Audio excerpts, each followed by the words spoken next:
भाजपा जो कहती है सो करके दिखाती है। आपने देखा होगा बंगाल की धरती पर पैदा हुए थे डॉक्टर श्यामा प्रसाद मुखर्जी, सबसे कम उम्र में कोलकाता विश्वविद्यालय के कुलपति बने थे।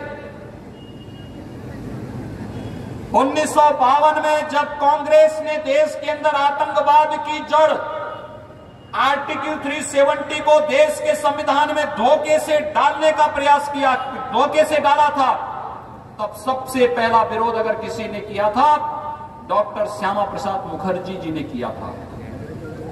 उन्होंने उस समय नारा दिया था, एक देश में दो प्रधान, दो विधान, दो निशान नहीं चलेंगे। आपने देखा होगा श्यामा प्रसाद मुखर्जी ने 1952 में जो बात कही थी, कश्मीर एक समय में आतंकवाद का गढ़ बन गया था। लेकिन हम सब आभारी हैं प्रधानमंत्री मोदी जी और गृह मंत्री अमित शाह जी के, जिन्होंने कश्मीर से आर्टिकल 370 को सदैव के लिए समाप्त करके एक भारत श्रेष्ठ भारत की परिकल्पना को साकार किया है। आज कांग्रेस ने आपको एक अधिकार से वंचित किया था कि अगर चंदन नगर और कोलकाता का कोई नौजवान अगर अपने लिए संपत्ति खरीदने के लिए, मकान खरीदने के लिए जम्मू कश्मीर में सर्विस कर रहा है और वहां मकान और आवास बनाना चाहता था, इससे पहले नहीं बना सकता था। आज प्रधानमंत्री मोदी जी ने आपको अधिकार दे दिया है कि आप जाकर के जम्मू कश्मीर के अंदर भी, बंगाल का नौजवान भी जाकर के जमीन और मकान बना सकता है, खरीद के रह सकता है। दुनिया की कोई ताकत आपको रोक नहीं सकती। आज जम्मू कश्मीर में आतंकवाद और अराजकता नहीं, आज विकास तेजी के साथ वहां दौड़ रहा है।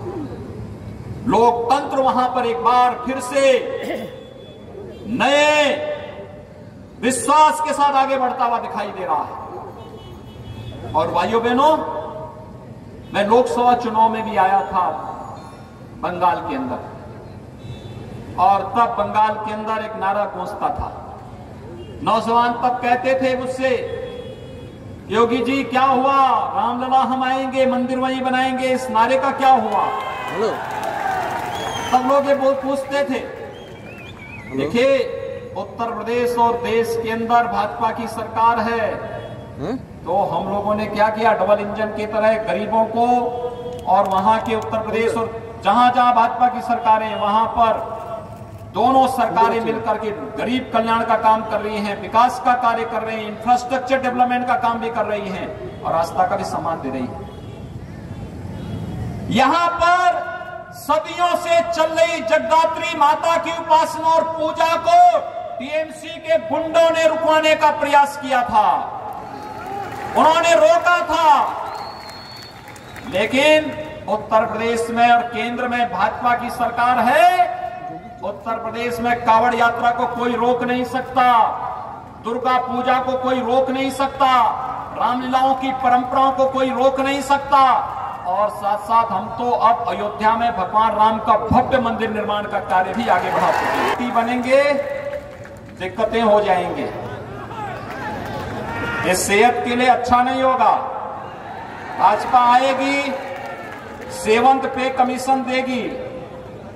वामपंथियों ने, कांग्रेसियों ने और टीएमसी ने तो आपको सेवंत पे कमीशन भी नहीं दिया है।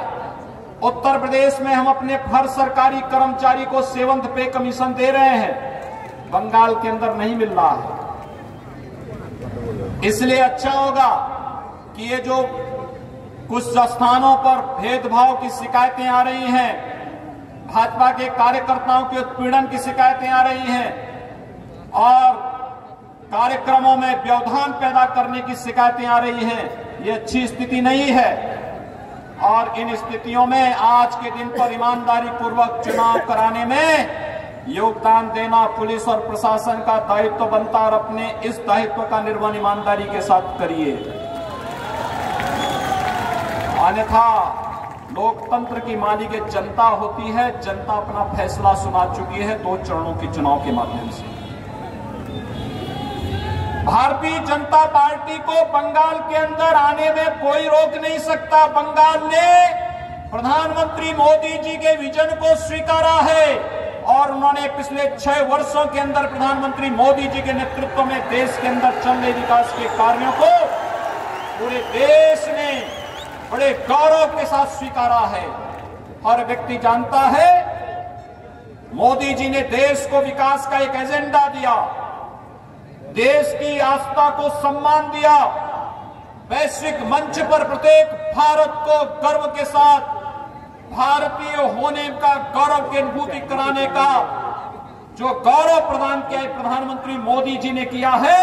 और इसमें बंगाल का हर नौजवान, हर किसान, हर माताएं बहनें आज प्रधानमंत्री मोदी जी के साथ खड़ा है और उनके विजन के अनुसार भारतीय जनता पार्टी को समर्थन करना चाहता है। आज तो ममता दीदी हार स्वीकार स्वयं कर चुकी है। नंदीग्राम चुनाव के दिन आपने देखा होगा, वे एक ही बूथ पे 2 घंटे बैठी रही। एक मुख्यमंत्री पद का दावेदार, सिटिंग मुख्यमंत्री एक बूथ पर 2 घंटे बैठ जाए, इसको आप क्या कहते हैं? उन्होंने अपनी हार स्वीकार कर ली।